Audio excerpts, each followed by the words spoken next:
ouais famille, encore un coup d'état quelque part en Afrique et cette fois-ci c'est au Bénin.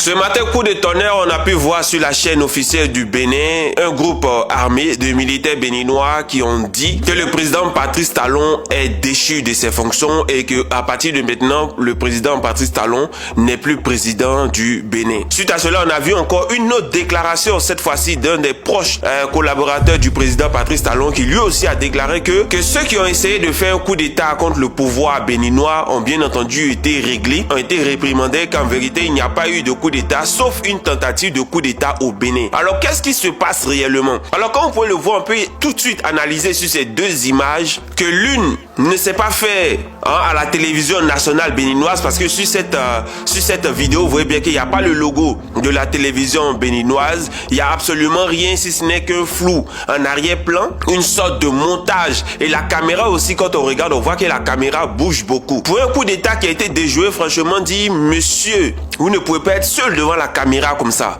Pour un événement aussi important, vous ne pouvez pas être seul devant la caméra. Normalement, il devait y avoir des gens à côté de vous, soit des collaborateurs, des ministres, des porte-paroles, etc. Ou même, pourquoi pas le président, même Patrice Talon. Donc, on se rend compte que là, nous sommes dans une guerre de communication, de sorte à faire savoir à la communauté internationale, sinon pour les Béninois qui sont sur le terrain et ils savent réellement ce qui se passe. D'ailleurs, moi, je suis entré en contact avec quelqu'un qui se trouve au Bénin pour essayer d'en savoir plus. Il m'a dit que le coup d'état a été consommé, c'est clair et net. Et qu'actuellement, le peuple maintenant, c'est qu'il reste juste que le peuple maintenant accepte ce coup d'état. Sinon, Patrice Talon, aujourd'hui, officiellement, n'est plus président du Bénin. Alors, qu'est-ce que nous, on a à dire là-dessus? Moi, personnellement, je connais pas trop la gestion politique du président Patrice Talon. Voilà, moi, je suis plus concentré sur la politique ivoirienne que celle qui se passe dans d'autres pays. Et c'est aux Béninois de décider de l'avenir de leur pays. Voilà. Mais moi, je trouve dommage parce que, d'un autre côté, le président Patrice Talon avait dit dans des multiples déclarations, à chaque fois qu'il a eu l'occasion de le dire, il a dit que lui, il ne fera pas de troisième mandat.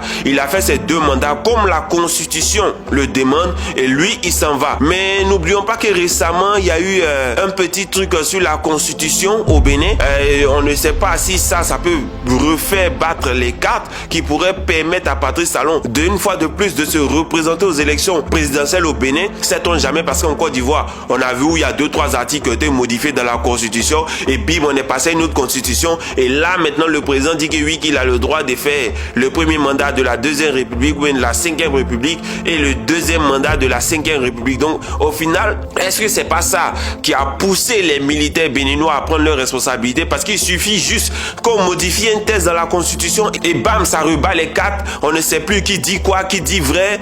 Un coup on vient nous dire oui que quand on change quelque chose dans la Constitution et qu'on passe à une autre République, du coup les compteurs reviennent à zéro. Mais où c'est écrit quelque part que ça revient à zéro? On nous prend le cas du Sénégal, alors que Macky Sall lui-même ne s'est pas représenté aux élections présidentielles pour une troisième fois. Donc il y a beaucoup de choses qui ne sont pas claires dans nos constitutions. Et moi je pense que, comme le président Barack Obama l'avait dit, il faut des institutions fortes en Afrique et pas des hommes forts. Parce que les hommes forts là, ils finissent tous de la même manière. Affaire à suivre.